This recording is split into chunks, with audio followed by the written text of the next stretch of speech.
чемпионати ҷаҳон оид ба самбо дар шаҳри Тошканди Узбекистон шурӯъ шуд. Дар рӯзи аввали рақобатҳо варзишгари маъруфи кишвар, қаҳрамони ҷаҳон дар соли 2018 Хушқадам Хусравов дар вазни 64 килограмм ҳунарнамоӣ намуд.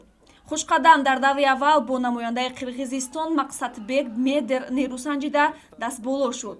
Хушқадам дар марҳилаи навбатӣ варзишгари Иёлоти Муттаҳидаи Амрико Николай Казицкиро дар 15 сония мағлуб намуда роҳ хати марҳилаи чорякниҳоиро ба даст овард.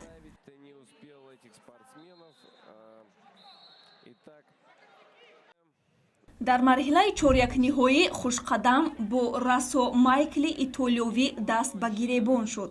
Сабқат бисёр ҷолибу диданӣ сурат гирифт. Варзишгари тоҷик маҳорати баланди худро нишон дода, бо ду партофти чоримтиёзат рақибашро аз сари роҳаш берун сохта ба марҳилаи ниманиҳоӣ баромад. дар даври ниманиҳоӣ паҳлавони номдори тоҷик бо намояндаи Русия Александр Куликовский рӯбарӯ шуд. дар ин набард чусту чолокӣ ва боварии Хушқадам бар аъло мушоҳида мешуд. ин буд ки Хусравов тавонист қабл аз анҷоми вақт бо натиҷаи 8-0 ҳарифашро ноком созад. бо ҳамин Хушқадам Хусравов ба финали қаҳрамонии ҷаҳон роҳ ёфт. аз хислатҳои наҷиби паҳлавонӣ аст. дӯстони азизу арҷуманд, бо пирӯзии варзишгарони тоҷик дар марҳилаи ниманиҳоӣ ва ба финал расидани онҳо, варзишгари маъруфи тоҷик Акмалиддин Каримов ҳам чемпионати ҷаҳон оид ба самборо бо пирӯзӣ оғоз кард. Акмалиддин дар вазни 58 кило ҳарифи якуми худро аз кишвари Тринидад ва Тобаго Чарлес Тайронро ноком сохта ба марҳилаи навбатӣ баромад.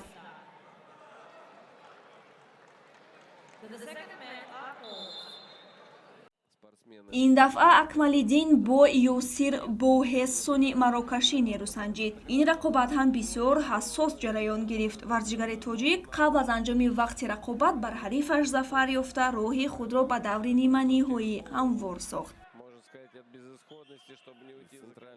паҳлавони тоҷик дар ин давр бо варзишгари қазоқ Болатбек Раҳимқулов ба майдон баромад. нахуст самбочии қазоқ пешсаф буд, вале Акмалиддин бо як партофти чоримтиёза афзалиро ба даст гирифта дастболо шуд. ҳамин тавр Акмалиддин Каримов ба финали чемпионати ҷаҳон 2021 роҳ ёфт. Федератсия Россия дар ҷумҳурии Ӯзбекистон машғул дастаҷамона гузаронда. дар охирин машқи дастаҷамони хурд ва хеле фанам аст. кӯшиш мекунам иншоалло ки дар охири финали маротибаи панҷум аст ки охири финали роҳ меёбам. кӯшиш мекунам ки худо хоҳад дар ин чемпионат ҷаҳон ба даст биёрам.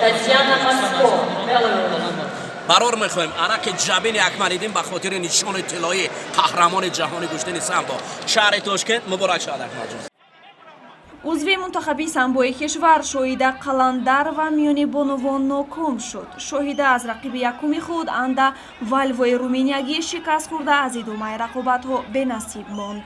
рақобатҳои марҳилаи ниҳоии чемпионати ҷаҳон оид ба самбо соати 18 доир мешаванд. телевизиони варзиш мустақиман ҷараёни нерӯсанҷиҳоро пахш месозад.